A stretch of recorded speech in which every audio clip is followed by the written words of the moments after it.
Acting workshops, fitness trainings at fight scene rehearsals. Ilan lang yan sa mga paghahandang ginagawa ng cast ng Mulawin vs. Ravenna bago ang nalalapit nitong paglipad sa primetime.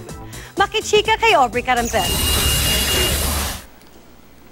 Bago sumabak sa inaabangang Mulawin vs. Ravenna, dumaan muna sa acting workshop sina Miguel Tan Felix, Bianca Umali, Derek Monasterio, Bea Binene at Kiko Estrada.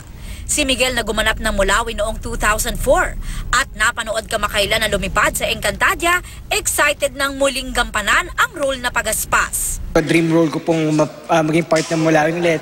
Kasi ito na, may Mulawin ulit and part kami and napabuti pa kasi kasama si Bianca. Before talagang ini-imagine ko na sana ma-feel ko kung paano rin lumipad, kung paano nila ginagawa. Sana ako na lang si Lois Swiss. Tapos so parang ngayon po na nalaman ko na kasama ko sa cast ng Mulawin vs. Ravenna. Talagang dream come true. Ang superhero love team na Derbea tumutok din daw noon sa Mulawin. Kaya dream come true na mapasama sa reboot ng Telefantasia. Bukod sa acting workshop, bumalik si Bea sa wushu training para sa mga fight scene. May mga training daw for the fight scenes. Regular workout at boxing naman ang pampafit ni Derek. Constantly po yun every week. Tapos ano pa ba? Gym, yun. Nag-gym po kami. Tinutulungan ko siya. Tinutulungan niya. Si Kiko, nagpa-buff din.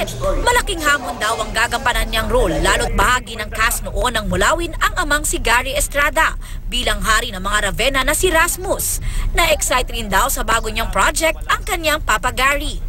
I want them to see this role and then, syempre gagalingan kasi magaling yung tatay ko. And I never want to upset or disappoint my family or the fans or anyone. So, 100% Kiko Estrada to. 100% of my efforts and my talent is gonna be here in Mulawin.